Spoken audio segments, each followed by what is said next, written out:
ভগবান কি আমাদের কম পরীক্ষা নেয়? না, ভগবান আমাদের অনেক পরীক্ষা নেয়। আর নেবে নাই বা কেন?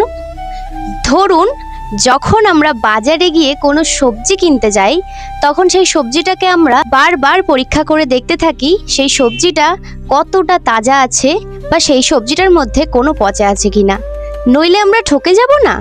ঠিক তেমনভাবেই ভগবান আমাদের পরীক্ষার মাধ্যমে, বিভিন্ন দুঃখ কষ্টের মাধ্যমে আমরা কতটা শক্তিশালী মজবুত আছি সেটা পরীক্ষা করে সেটা দেখে যদি দেখে তার কোনো ভক্ত অতটাও শক্তিশালী নয়, তাহলে ভগবান দুঃখ কষ্টের মাধ্যমে সেই ভক্তকে আরও শক্তিশালী করে তোলে।